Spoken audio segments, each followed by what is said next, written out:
Va ora in onda Cultura e Arte con il professore Andrea Rognoni. A te la linea. Grazie, eccoci qua, buon anno a tutti, buon 2025. Come ho già detto prima di Natale, è finito il primo quarto di secolo e di millennio. Il primo quarto di secolo, siamo tutti d'accordo, primo quarto in anni di un secolo che fa parte di un millennio. Quindi voltiamo pagina. E voltiamo pagina per tantissimi motivi. Non sono uno che guarda indietro, l'ho già detto altre volte, e cerco sempre di capire dove sta andando il mondo. Certo, la mia sfera di interesse è sempre stata quella della cultura, dell'espressione storica, filosofica, culturale, letteraria, artistica, perché in filigrana noi abbiamo la possibilità, attraverso questi mondi, di capire realmente dove sta andando l'essere umano, dove sta andando l'Homo sapiens sapiens, così secondo una terminologia che oramai la scienza ci ha imposto. E per esempio, appunto, intanto vi preannuncio che nella seconda parte Francina Chiara, critica storica d'arte, ci parlerà di un maestro del Novecento, Piero Persicalli, a cui è dedicato un libro che appare anche nel promo della trasmissione, Piero Persicalli nel segno dell'Acquario, poi capiremo perché. Ma l'astrologia c'entra poco, c'entra invece appunto quello che è diciamo l'allegoria connessa a questo grande maestro del Novecento. Ce ne parlerà Chiara, e Chiara di cognome, Francina di nome, mi raccomando, perché è facile cadere nell'errore. Ma io ho interrotto un discorso. Per esempio, vi dicevo, il problema degli intellettuali.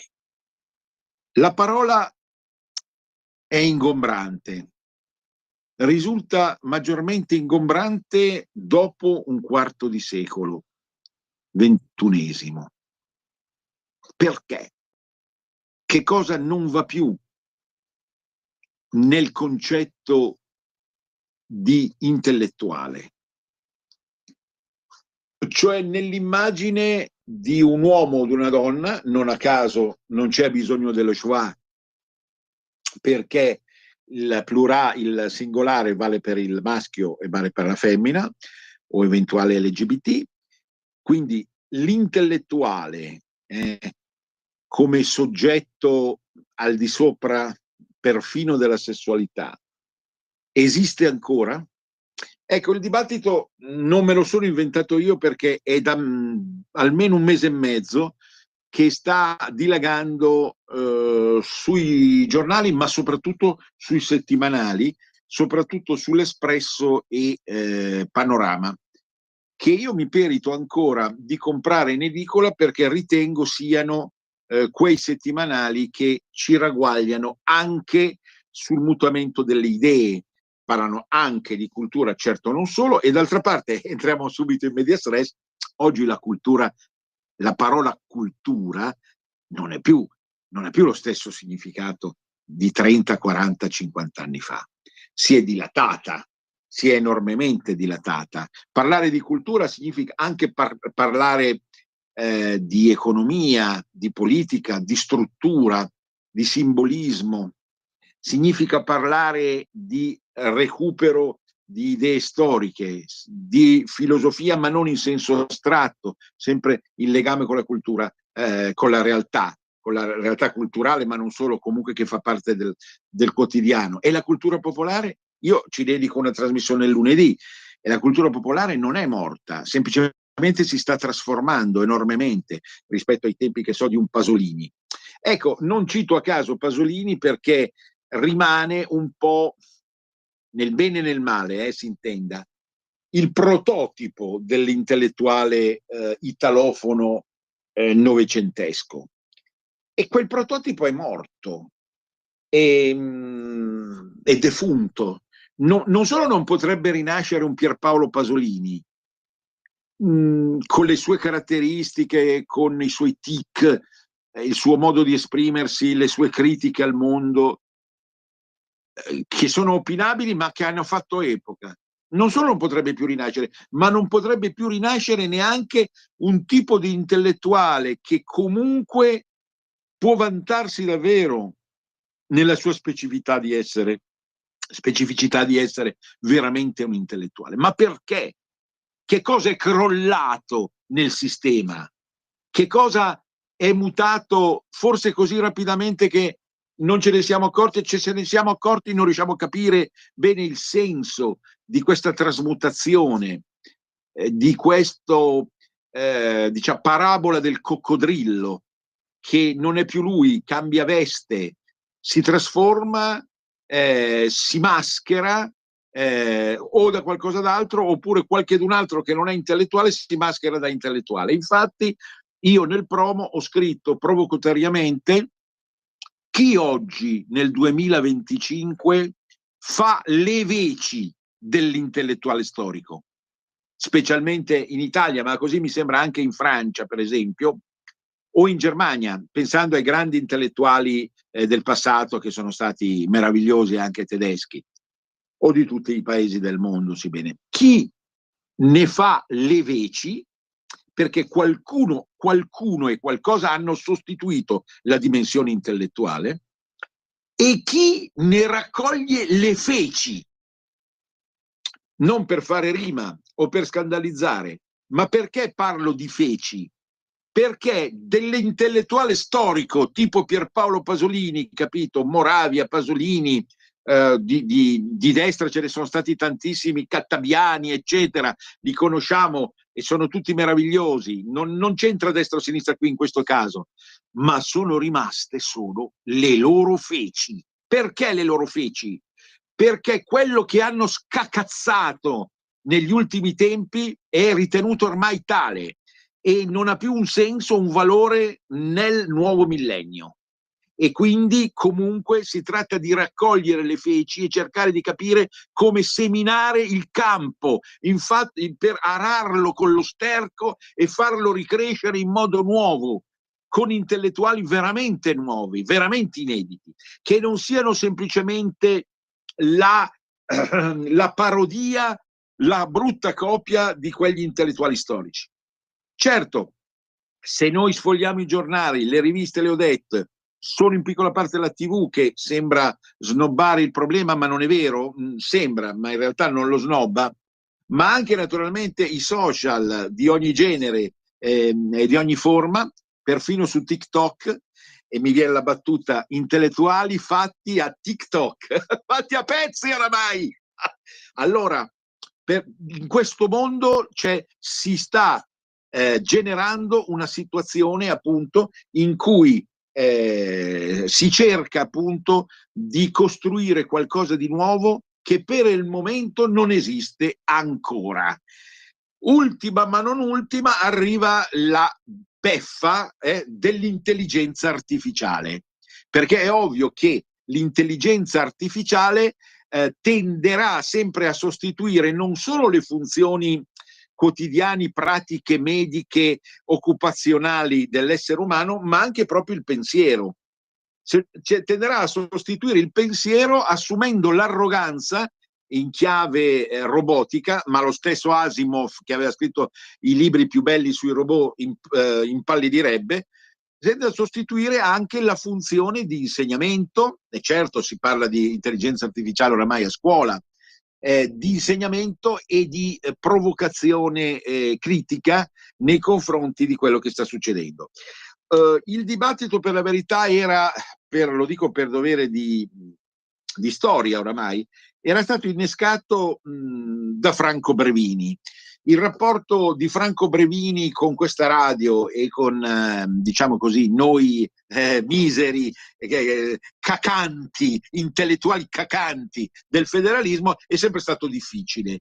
È sempre stato difficile perché Brevini, partendo dai suoi interessi nei confronti del mondo local e in particolare delle lingue e dei dialetti, insomma, aveva un po' bocciato alcune proposte che venivano proprio dal nostro mondo, arguendo alcune affermazioni, alcune assunzioni di responsabilità che richiamavano oramai a un aspetto museografico di tutto quello che è cultura locale. Brevini non si è fermato lì, ha chiuso anche un rapporto difficile col Corriere della Sera, sul quale peraltro aveva detto un po' di pepe di Cayenne, aveva buttato lì un po' di pepe Cayenne nei nostri confronti, ma non ha importanza. Lui si è dato ai viaggi, alle esplorazioni, e ha scritto qualche anno fa: abbiamo ancora bisogno degli intellettuali, la crisi dell'autorità culturale, ve lo mostro. Ne avevamo già brevemente parlato, a dire la verità, ma qui lo rinnestiamo all'interno di questo dibattito di oggi, di inizio anno e, se mi permettete, di inizio secondo quarto di millennio. Quindi è un grande inizio oggi, è un grande inizio che non a caso viene partorito da Radio Libertà, perché nel nome nel nome stesso di questa radio e del movimento non politico ma culturale, ideografico, sentimentale che gli sta dietro, che sta dietro questa radio, che le sta dietro, per usare la grammatica giusta, c'è sicuramente proprio un interesse spiccato per alcune riflessioni che riguardano il mondo della cultura federalistica, ma anche di quale cultura proporla all'interno delle regionalità di impostazione federalistica. Ora, Brevini aveva scritto questo libro, abbiamo ancora bisogno degli intellettuali, la crisi dell'autorità culturale, accorgendosi vie più già a metà degli anni 10 che non c'era più questa autorità, stava morendo Sunset Boulevard, no? Il viale del tramonto che sembra non finire mai. Ecco, adesso è finito quel viale del tramonto, e all'interno di questo libro trovate alcune osservazioni che sono comunque condivisibili e che riportano al ruolo oramai deficitario della scuola e al tradimento dei tecnocrati. In buona sostanza, secondo Brevini, i tecnocrati avrebbero ucciso l'intellettuale puro, perché l'intellettuale puro non può essere al servizio della scienza, della tecnica, ovviamente della politica, non è al servizio di nessuno, è libero, è assolutamente libero, ma così non può più essere, perché gli stessi tecnocrati hanno fatto in modo che lui non possa più parlare o non riesca a parlare in nome di se stesso, ma soltanto di un'eventuale ideologia e quindi tecnocrazia. E già troviamo chi ha sostituito l'intellettuale, una schiera, una schiatta, un gruppo, verrebbe dire un vermicaio, un formicaio di persone costituito sicuramente dagli scienziati e dai tecnocrati. Questo lo si è visto ampiamente nei tempi del Covid, perché il dibattito sul Covid non era più soltanto, capite, un intervento cronachistico o eventualmente di terapia, di proposte di terapie riguardo alla malattia, era diventata una filosofia di vita. Cioè si era imposta, ricorderete l'anno 20, 21, 22, in questi 3 anni, ecco, più maledetti che benedetti, si era imposta l'immagine di colui che, partendo dal fronte medico, quindi da un fronte scientifico e in parte anche dal fronte tecnico di tutti gli strumenti a disposizione della medicina, era riuscito a costruire una visione del mondo, nella quale ci eravamo cascati un po' tutti, naturalmente, perché è innato nell'intellettuale il gusto del potere, cioè del fatto, l'intellettuale in realtà è per vocazione povero, cioè non ricco, altrimenti non è un vero intellettuale. La sua ricchezza sta nell'intelligenza, nel cervello, in quello che pensa. È una persona che deve conquistarsi i propri spazi, perché generalmente, appunto, anche in chiave storica, se non la sparava grossa non ci faceva sentire. E adesso l'intellettuale non conta più niente, perché viene visto come il re dell'astratto, il re del nulla senziente, dell'astratto, no? E quindi evidentemente è stato sostituito da qualcuno. Chi lo sostituisce? Abbiamo detto i tecnocrati, gli scienziati, i medici, coloro che evidentemente, sulla scia di quanto aveva implicitamente proposto lo stesso Piero Angela, passato ora a miglior vita, ebbene erano in grado oramai di esercitare un potere reale, un potere forte di tipo mentale, ovviamente, che tutti avrebbero seguito, a partire ovviamente dai giovani. Ora non ci interessa la polemica su quello che è stato il pensiero del Covid in sé, ci interessa capire che quella è stata la griglia di partenza, no? La pole position di un nuovo modo di impostare il discorso che è tipico degli anni 20, oramai l'abbiamo capito e siamo arrivati a metà anni 20 e li abbiamo superati, che vede appunto escludere dal campo della visibilità e dell'importanza l'intellettuale puro. L'intellettuale puro in fondo che è ma un filosofo, è un segaiolo, uno che non ha nessuna conoscenza reale e pratica della realtà, uno che parla tanto per parlare e per dire, è un fantasmagorico, è un pazzo, è un folle. Ricorderete Pirandello, rileggere Pirandello, signori, che aveva capito benissimo attraverso l'arte, il teatro, la letteratura, che il mondo dei veri pazzi ti esilia e ti indica come pazzo vero tu che sei sano. E questo gioco non vale tanto, ripeto, in termini medici stretti, tipo Covid, anche se qualcuno vuol passare anche a quel livello lì, ma tra un po', tra qualche settimana risentiremo Gulisano, il dottor Gulisano a questo proposito, ma proprio sul piano morale, naturalmente, no? Quindi c'è proprio l'emarginazione dell'intellettuale puro, che in parte Brevini ammette, forse, l'ho già detto questo concetto, perché lui stesso fustigato, lui stesso ingiustamente punito, non punito da noi in nome dell'onda del local, va bene, e di un protoleghismo così interamente dedicato così alla cultura locale. No, ucciso proprio dagli altri, quelli che stanno dall'altra parte, l'intelligenza del mainstream, che l'ha considerato inutile a un certo punto, ha considerato inutile questo pensatore comunque in gamba. No, non ci interessa che la pensasse diversamente, era in gamba perché pensava, ora chi pensa davvero? Ecco, il pensiero.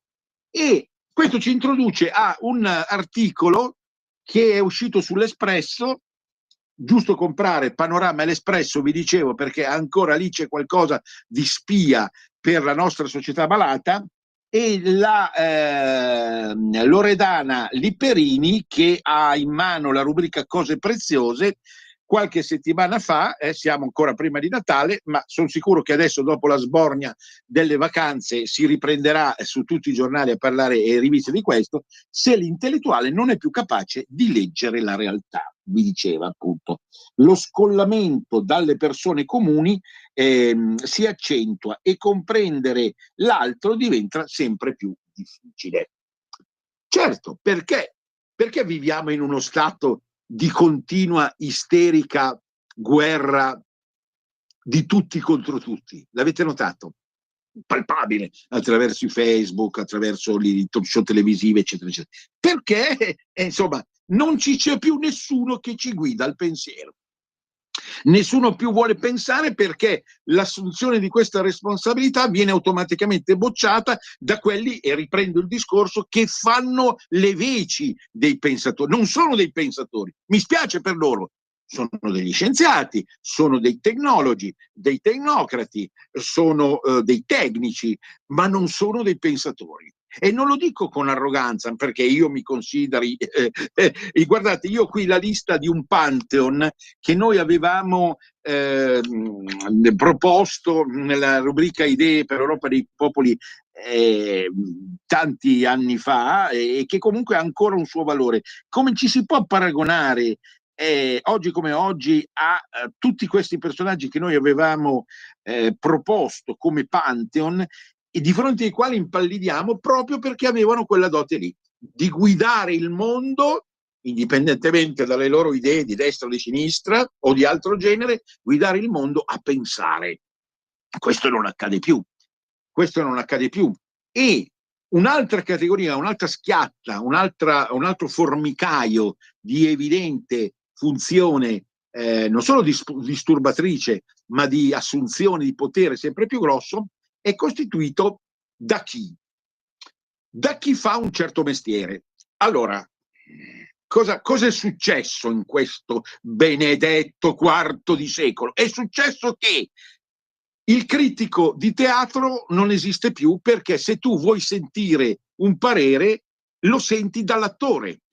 Perché si è innescato questo meccanismo? Per legge di compensazione. Si è reputato che avessimo pensato troppo, e quindi è meglio colui che non pensa ma vive questa realtà.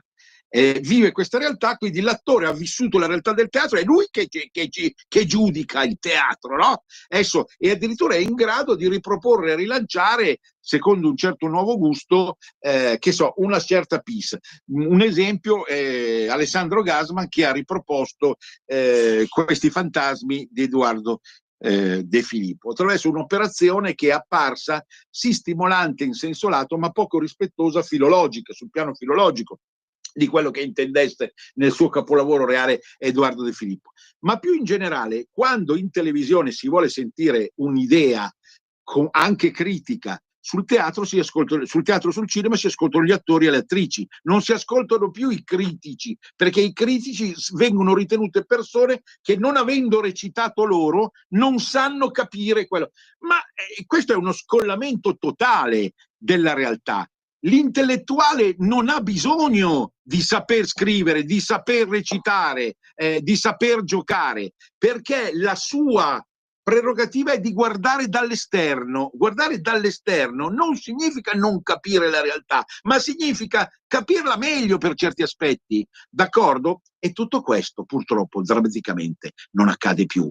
Capite? Allora nascono le autobiografie di sportivi, attori, cantanti e quant'altro, ovviamente scrittori, ma in senso deteriore, cioè lo scrittore che racconta come è stata la sua vita, perché la vita di uno scrittore ha maggior peso della vita di chi non ha scritto e ha semplicemente giudicato o saputo come dire, direzionare il pubblico in una certa maniera.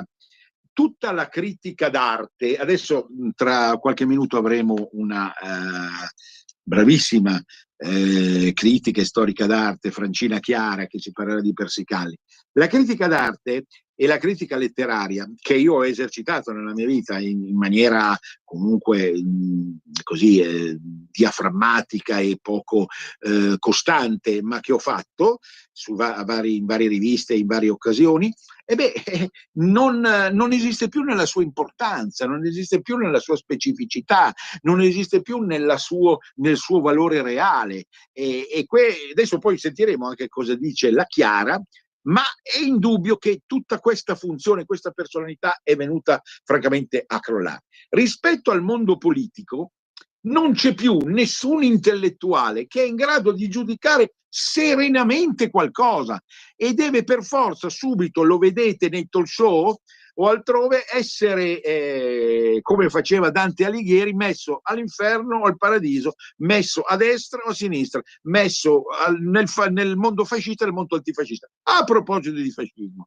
allora adesso è stata partorita una nuova realtà cinematografica che tratta dal libro di Scurati M, appunto, attraverso l'interpretazione di Luca Marinelli, regala a tutti in occasione, fra virgolette, a tutti in occasione dei 100 anni dell'arrivo del fascismo in Italia, una storia e una interpretazione.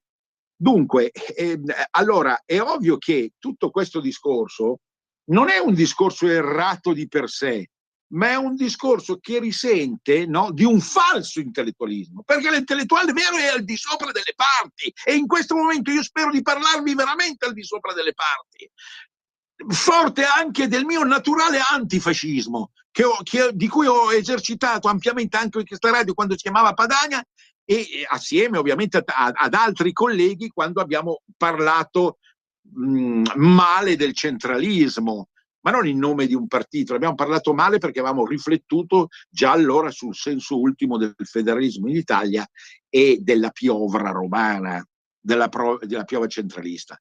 Ma appunto Ovviamente le ideologie si sono accavallate l'una rispetto all'altra e siamo arrivati oggi a questo antifascismo di facile consumo che viene denunciato ampiamente perfino a sinistra, perfino da un Santoro che si lamenta che si sta parlando troppo contro il fascismo in senso inutile e sterile.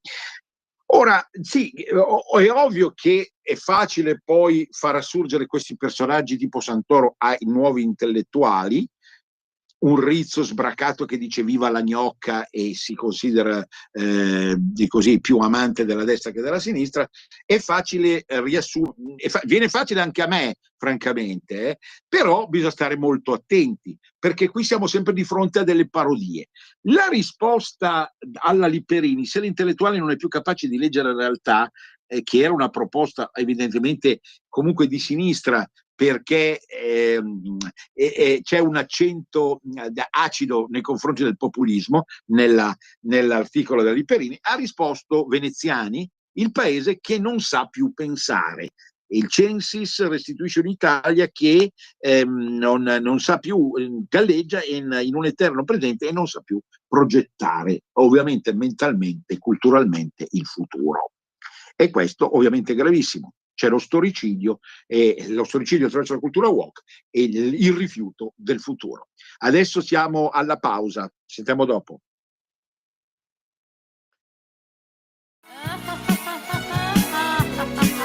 Pesca dalla rete, le interviste di Luisella Pescatori, detta La Pesca, con le freelance di Rete al Femminile, le voci fiere di una nuova prospettiva, ovvero segreti e consigli del lavoro autonomo declinato al femminile. Ogni mercoledì alle 15:30 su Radio Libertà, la tua radio.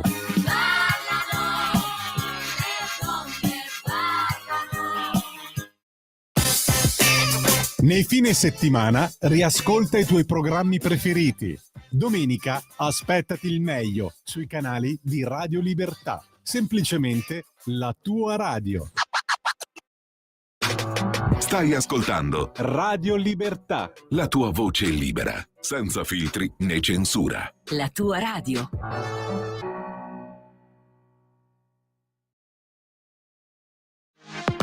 La tua radio è ascoltabile anche con la televisione in digitale. Sul telecomando della televisione digitale o del tuo ricevitore digitale puoi scegliere se vedere la TV o ascoltare la radio. Risintonizza i canali radio e troverai anche Radio Libertà, canale 252.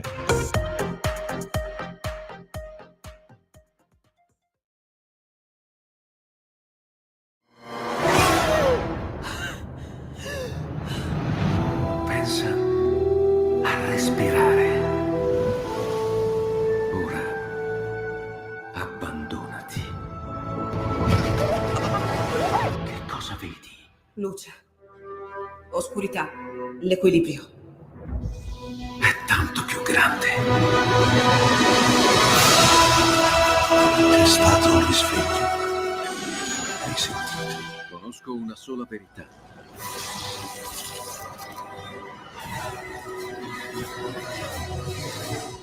Movie Time ti fa entrare nel vivo del cinema, ti fa sentire come se fossi tu il protagonista del grande schermo.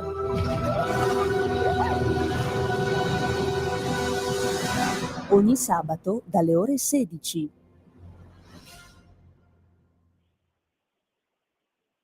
A te la linea. Allora vediamo se è in contatto con noi Francina Chiara, l'autrice di Piero Persicalli, Nel segno dell'acquario, opere pittoriche 1907-1960.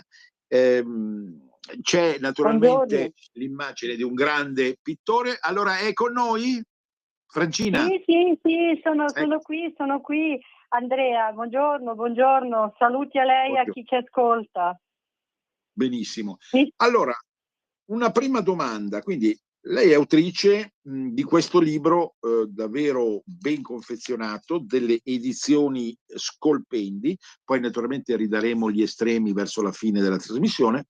La prima domanda è, ci troviamo di fronte a un maestro del Novecento, Piero Persicalli, nato in Istria e poi venuto nelle nostre terre, ma il titolo mi interessava subito, Piero Persicalli nel segno dell'Acquario.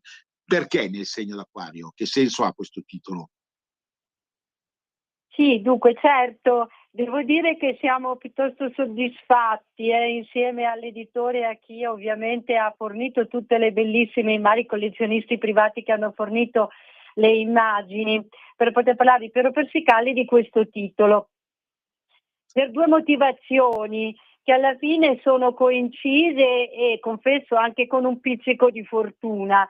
Piero Persicalli è stato un maestro del genere del paesaggio, senza dubbio, soprattutto paesaggi dalmati dove era nato e poi paesaggi brianzoli, ma l'iconografia che ha caratterizzato i lunghi anni della sua carriera sono segnate da questa originalità di approccio ai pesci, al mondo acquatico, quindi è un protagonista proprio nella rappresentazione a diversi livelli espressivi dei pesci.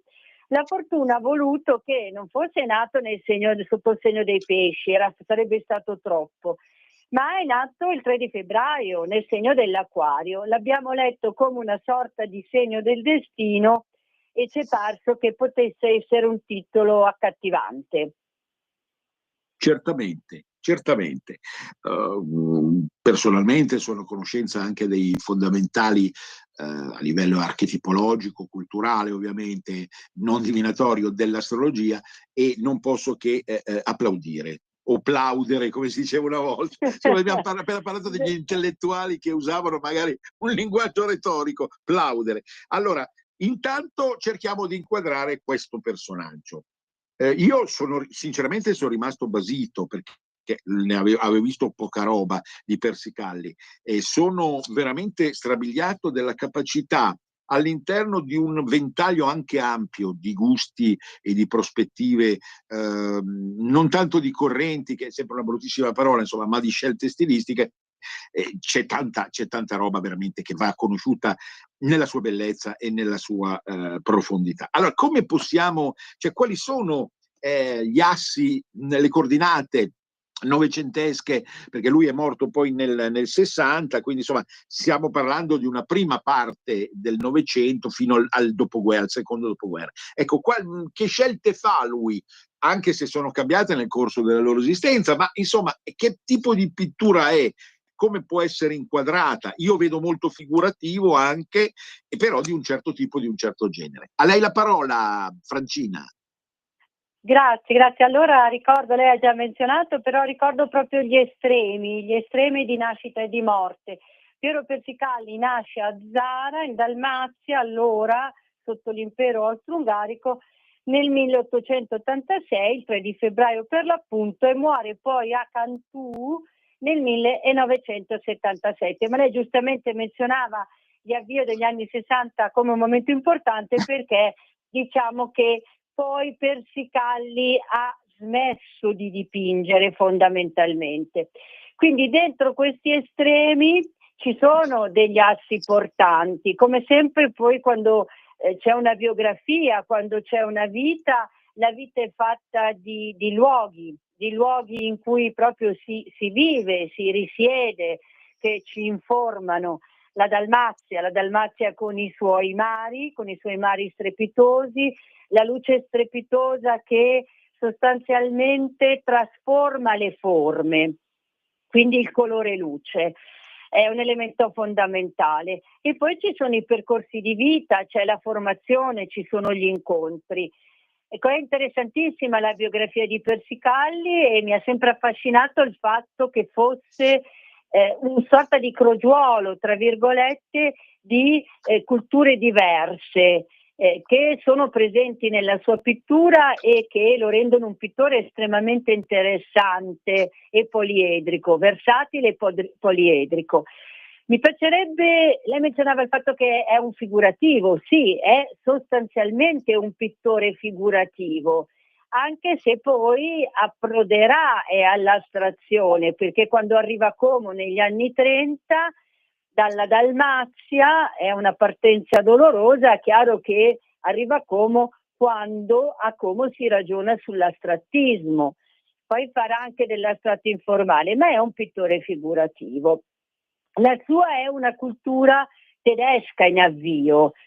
Nel 1907, quando riesce a strappare alla madre l'assenso a potersi trasferire a Monaco finalmente a studiare pittura, nel senso che la famiglia di Pescicali era una famiglia dedita al commercio della minoranza italiana giaratina, una famiglia agiata che per il figlio maschio era secondogenito, ma era il figlio maschio prevedeva una prosecuzione di carriera nell'ambito dei negozi commerciali. Lui si trova però in difficoltà. E tra l'altro poi la prima formazione commerciale durante l'adolescenza avviene a Venezia, e a Venezia, caspita, è una città piena di cultura, piena di luci, e quando lui è poi a Venezia ed è adolescente, Venezia è già, come sappiamo, un polo culturale importantissimo. C'è già la rassegna internazionale che è la Biennale di Venezia, che non credo proprio che possa lasciare indifferenti nessuno, e tantomeno una persona che ambisce a diventare artista. Per cui io ho ipotizzato che con motivazione che avesse per esempio frequentato la mostra del 1907 con la famosa Sala del Sogno, quindi dentro il simbolismo, quindi una pittura simbolista, figurativa, ma che usava la realtà per parlare d'altro, per parlare dei grandi temi, il senso della vita, il senso del produrre arte, il mistero della vita e della morte, insomma temoni che la Sala del Sogno della Biennale di Venezia aveva portato in auge. Ed è proprio lì nel 7, a contatto con questa esperienza, che decide: voglio fare il pittore, e trova sostegno nella madre e va a studiare a Monaco. Studiare all'Accademia di Monaco, come poi ha scritto De Chirico, quindi non propriamente un illustre sconosciuto più tardi, era davvero apprendere i fondamenti dell'arte. Piero Persicali era già bravo di suo, era talentuoso ovviamente, però sentiva l'esigenza di approfondire per esempio il disegno, quindi ha una rigorosissima formazione accademica in un ambiente che è esplosivo. Qualcuno ha scritto, uno storico dell'arte scrive che giustamente Monaco era una miscela esplosiva, perché c'era da una parte il conservatorismo, ma che aveva la sua funzione, significava una formazione estremamente seria, e dall'altra parte aveva anche le tantissime novità. Era un ambiente estremamente interessante quello di Monaco, c'erano delle gallerie importantissime del calibro di Tannhäuser che portava tutto ciò che c'era a Parigi, quindi che portava l'impressionismo, e c'erano poi tutta una serie di altre iniziative. Non dimentichiamo che in quei momenti a Monaco, Piero Persicali è dal 1909 all'11, c'era Kandinsky, c'erano quindi davvero degli artisti che stavano rivoluzionando insieme ad altri l'arte. E quindi lui si muove in questa realtà, frequentando l'accademia, dove da subito si manifesta come capacissimo di disegnare. Ci sono dei disegni da accademici a cui abbiamo dedicato una sezione, che sono di straordinaria bellezza. Poi devo accorciare i tempi, immagino, poi va a Vienna, perché è il momento poi di Vienna. Vienna, capitale dell'impero austro-ungarico, è la Vienna di Klimt, e lì approda ad una pittura che fa della pla, quindi che fa della sintesi bidimensionale un cavallo di Troia, per cui ci sono dei suoi disegni decorativi di quegli anni che accolgono proprio la lezione klimtiana, sintesi bidimensionale, stilizzazione già scusi se la delle forme. interrompo, io mi pregio di mostrare, perché poi sta andando anche in streaming, ma andrà un po' a questo ritratto di ragazza davvero eccellente, non tanto sul piano formale quanto appunto sul piano dell'espressività e del tono e del gioco fra luce e ombre, che è a pagina 250 del suo bellissimo libro. Ecco, allora ritratto... mi permette di andare a trovarlo, perché sì, ecco, è a pagina 250, certo. e a tutta pagina questo, sono sicuro che i nostri video ascoltatori percepiranno il fascino assoluto di questo ritratto, no? Sì, guardi, allora sì, poi io ho detto è un pittore figurativo, i generi che ha attraversato sono stati diversi, ho parlato del paesaggio, ho parlato dei pesci, ma abbiamo dedicato una sezione anche ai ritratti dove lui manifesta una immensa, direi, sensibilità, mi permetto di dirlo, perché Certo. come dice lei, non stiamo parlando di non è solo un discorso di veridicità, no? Di verità o di perfezione formale, ma è la capacità di restituire insieme alla fisionomia quasi il carattere, la condizione sociale e la condizione psicologica Certo. della persona che viene figiata e ritratta.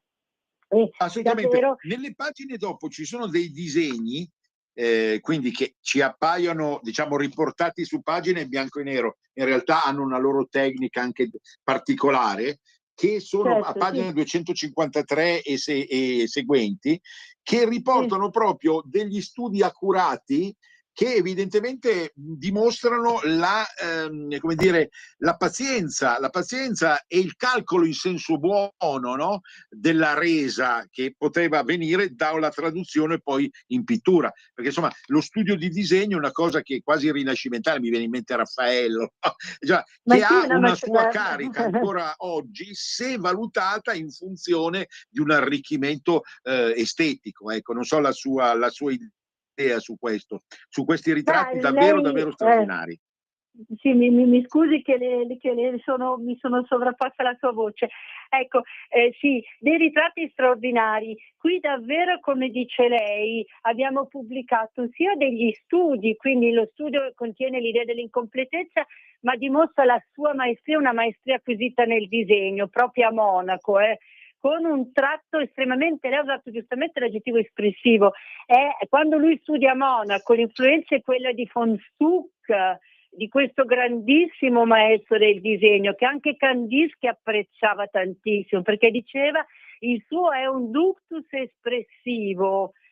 Quindi c'è questa commistione fra questo ductus espressivo testimoniato da questi ritratti, ma poi quando va invece a lavorare sul colore, qui c'è tutta la scuola veneziana del colore, perché davvero la sua è una pittura, la pittura veneziana che sa usare i cambiamenti di tono, i cambiamenti tonali con una maestria veramente incredibile, se si pensa che Piero Persicalli fino ad oggi era pressoché sconosciuto, ma la qualità c'è, la si vede. Assolutamente.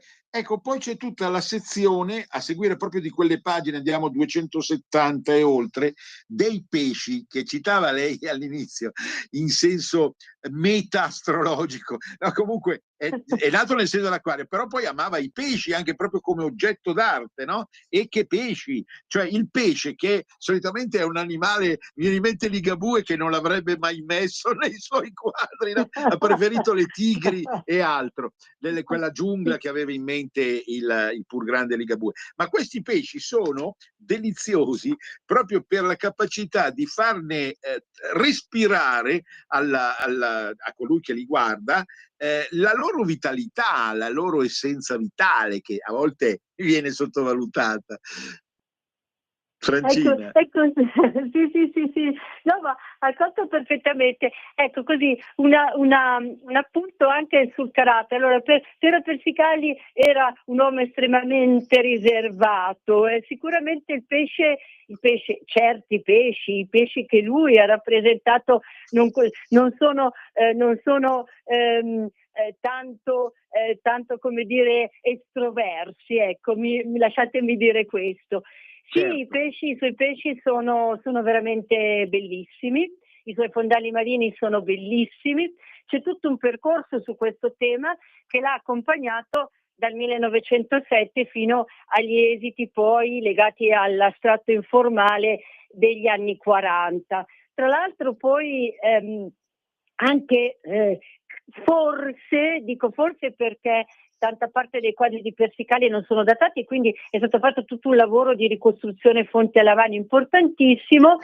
probabilmente anche con un certo anticipo rispetto a certe operazioni di astratto informale. Ma torniamo ai pesci. Lui parte con questi riproduzioni di pesci, probabilmente valendosi di tavole di biologia marina, perché poi ricordo che sono anni incredibili per la pittura, per l'arte, perché Monaco c'era tanta arte, ma c'era anche tanta scienza, c'era una facoltà di veterinari importantissima, e proprio in questi anni, tra il 6 e il 7, viene pubblicato questo libro di una biologa marina con queste tavole meravigliose, per cui lui comincia così, no? Si esercita a riprodurre e fa questi primi meravigliosi pesci che sono sulle prime pagine della sezione. Poi, quando arriva a Vienna, si scontra con un nuovo modo di fare arte, il bidimensionale, il piatto, questi contrasti cromatici forti, no, che i tedeschi chiamano grelli in senso dispregiativo, ma che in realtà non sono la forza della novità, no, dell'arte viennese, della secessione e di Klimt in particolare. Per cui questi pesci diventano invece di sintesi, diventano non più così realistici, ma già comunicano un senso del movimento. Poi, dopo la Prima Guerra Mondiale, per una serie di traversie che investono il privato, ma che hanno a che fare con un cambiamento davvero radicale, dopo la Prima Guerra Mondiale c'è il discorso della Dalmazia che viene rivendicata dall'Italia. Poi dopo, alla fine degli accordi con il Trattato di Rapallo, l'impero austro-ungarico è caduto, il Trattato di Rapallo assegna Zara all'Italia, e lui arriva in Italia e si presenta alla Biennale d'Arte Decorative di Monza con questi pesci che sono, potremmo dire, futuristi, anche se non aveva l'indole del futurista Persicalli, era un tardo romantico, ma i suoi pesci danno un senso di dinamismo riconosciuto da tutti. Critici di quel periodo dicono, c'era anche Carrà lo apprezzava tanto, certo, per tante ragioni, compresi i pesci, per poi arrivare ai pesci, a questi pesci astratti informali, che dove c'è dentro anche tanto la lezione del Giappone, perché non dimentichiamo che quando parliamo di pesci, quando parliamo di certe operazioni sui pesci anche espressive, chiaro che tutta la lezione del giapponismo è importantissima. Assolutamente. Sì, è da rivalutare a partire anche da Toulouse-Lautrec, che è il giapponismo, cioè è un filone che lacera un po' tutto l'Occidente, lacera in senso è una sferza nei confronti della impostazione più occidentale. Ecco, fa lui della grafica pubblicitaria. Cos'è? È una debolezza, è un cedimento così al mondo del mercato e del consumismo, o no? O è una decisione riflettuta e saggia quella di Persicalli dedicarsi anche alla grafica pubblicitaria?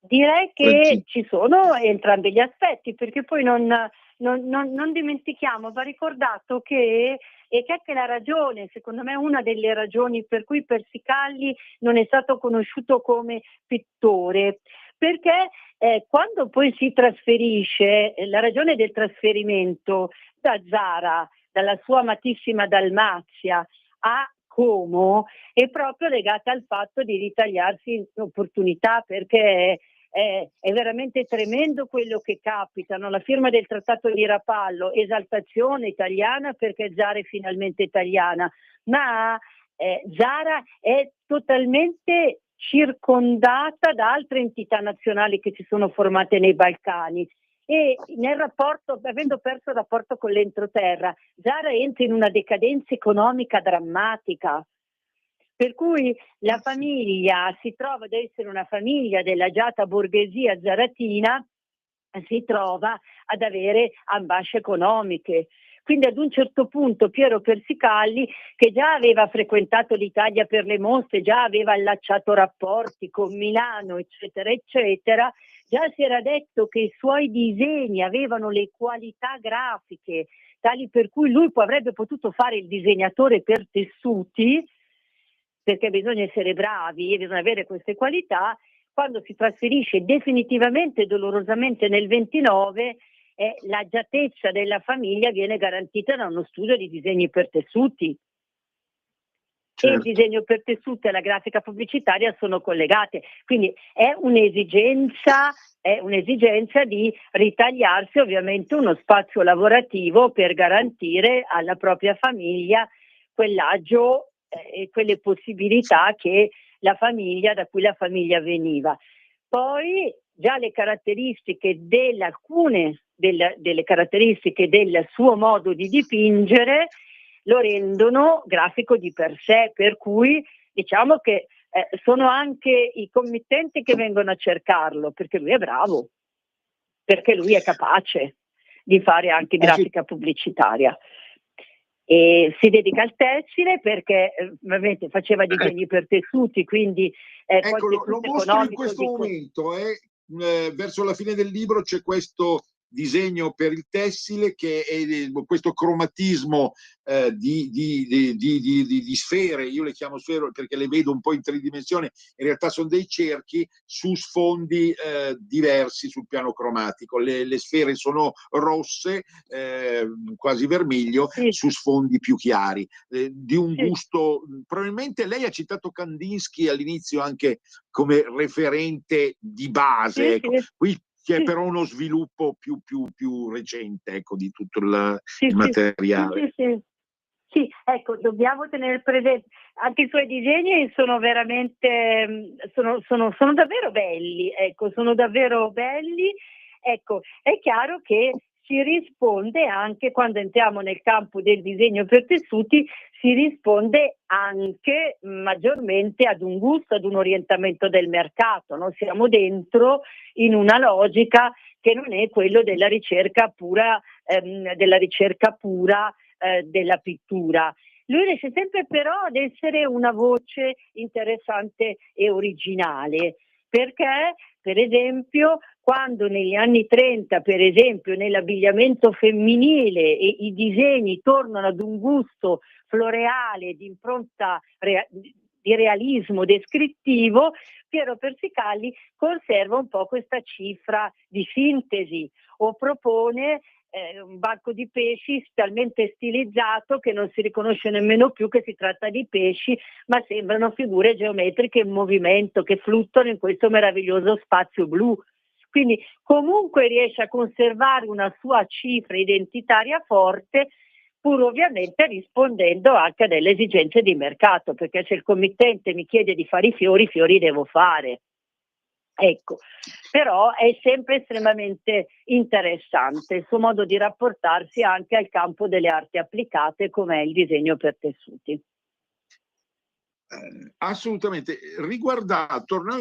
Facciamo un po' un flashback, diciamo, rispetto alle prime pagine. Il libro è voluminoso, ecco, quindi poi lo citiamo ancora fra qualche minuto come congedo. Ci sono dei nudi. Adesso guardate questo che poi richiama implicitamente anche un po' Klimt. Guardate questo nudo, che se lo può godere vero, in streaming e poi ovviamente in podcast, dei primi anni di Persicalli, che è di una dolcezza di fronte alle quali appunto alcune scelte dello stesso periodo di altri pittori appaiono perfino scabrose. A mio giudizio, non voglio fare il moralista, ma mi sembra che la cifra della dolcezza, della delicatezza, di un tardo romanticismo che lei ha citato sia evidente e palese in Persicalli, anche coi nudi. Cosa dice? Siamo in conclusione, Dobbiamo... Sì, immagino, adesso stringiamo proprio due parole. Guardi Andrea, la ringrazio perché lei ha proprio colto l'essenza e della personalità di Persicalli che viene trasposta nella sua arte. Non c'è mai il desiderio di, ecco, non è, anche quando lui rappresenta le sirene nude, non è un erotismo sbattuto in faccia, c'è sempre una dolcezza in Persicalli, non è scabroso come le dice Persicalli.